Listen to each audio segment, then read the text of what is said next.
And there's bound to be rough waters, and I know I'll take some falls.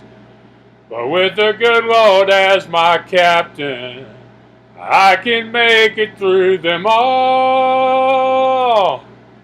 Hello, ladies and gentlemen. This is Maxwell Ivy, known around the world as the Blind Blogger, checking in with you once again with an episode of No Excuses. And today I'm going to pay tribute to my good friend, Frederick Bye, who was the guy who got me started doing my own podcast, the What's Your Excuse Show. And he's also the guy who basically weaned me off of needing a co-host until I basically could do the whole interview myself. So one thing Frederick told me is, he said, Max, you know, you're a gifted storyteller, and I think that what you ought to do is more often you ought to just sit down, share something that happened, tell a story, share a life lesson, and inspire and motivate your followers. And so that's what I'm going to do today. And it's pretty simple. What's the difference between junk mail and an opportunity? The answer is simple. It's how you look at it.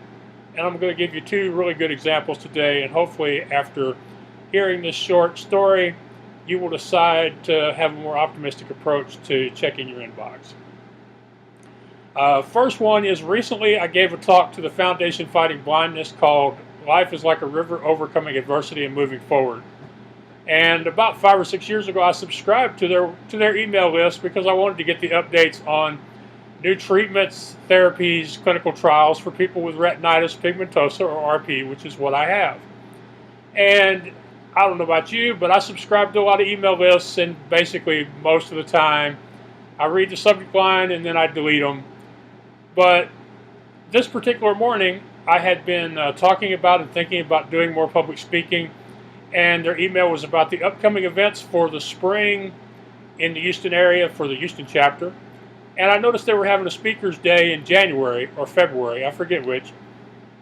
And I thought, you know, Max, why shouldn't you be behind their microphone or on their stage, so to speak? So I sent the lady an email and I asked her about the possibility, and she wrote back and she said, Mr. Ivy, we usually like to have at least one person with a feel-good story, somebody who can inspire and motivate and entertain the audience between the more statistical, factual, informational-based talks. And we think you'd be perfect. So I scheduled it. I made arrangements with a friend from church to drive me down there. I went. I gave about a 40-minute talk. I had a great time. Gave a great presentation, I believe. Was afterwards, lots of people came up to me to compliment me on my talk, or to ask me questions, or to speak to me about helping them with their dreams. So it was a perfect example of an email that normally would have went in my trash bin, but I decided to take a more positive viewpoint and reply to it and say, why not me? And the answer was, sure, Max, you're exactly what we're looking for. And of course, the other one is something y'all are all familiar with if you've been following me very long, or if you've read my book, The Blind Blogger's New York City Adventures, How You Can Make Your Dreams Come True. You know that when I first applied for the Amtrak Writers in Residence competition, I got the email notification from a list that I never subscribed to. I asked them a question on their website or in an email, and they signed me up to their mailing list without me even asking. It turns out, though, that they routinely announce new writers' retreats, competitions, awards, and just that particular day, I got this email saying, hey, it's the 3rd annual Writers in Residence, and they're looking for people who want to take Amtrak up on their offer to go cross-country, to work on a writing project, and to have an experience where you meet new people, visit new places, and hopefully get your juices flowing. So I competed for that and won that, and that allowed me to go to New York City and have an amazing adventure. And there again, it was junk mail.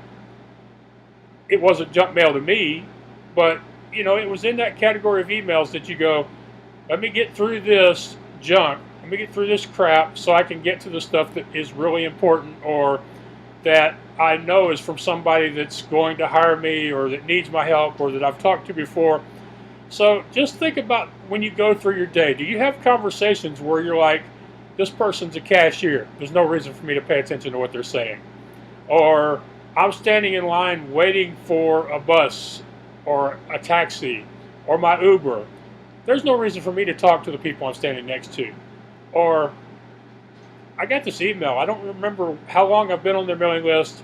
Usually they don't have much to say. I'm just going to press the delete button. So I hope that I've got you to thinking that, just like the old phrase, the old saying, one man's garbage is another man's treasure. Well, a lot of it is just how you look at it. When you sit down to open your email, to go through your inbox, do you do it with an attitude of expectation or an attitude of, oh man, I hate doing this, I don't want to do this, could I please hire somebody to open my email and just send me the good stuff? So that's what I want to get at. And I really hope that you will start thinking more positively, start seeing more opportunities when you have meaningless conversations, or especially when you're going through your inbox. Until next time, this is Max. I am the Blind Blogger. You can find me at www.theblindblogger.net. You can send me an email to justask@theblindblogger.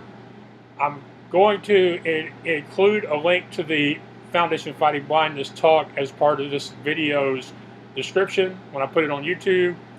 I hope you'll go over there and check out that video. And if you are seeking a speaker, an inspirational, motivational storyteller who will make them laugh, make them cry, make them think, then I'm your guy. And I hope you will reach out to me, theblindblogger.net. So until next time, thank you. God bless you, and take care out there.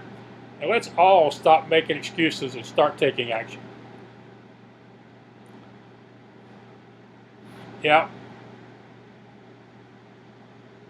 Darn, I can't think of the words to the chorus to my theme song. Shoot, give me a second here.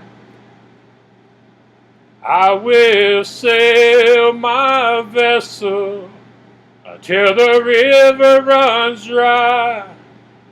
Like a bird upon the wind, these waters are my sky. I'll never reach my destination if I never try. So I will sail my vessel until the river runs dry. Till the river runs dry.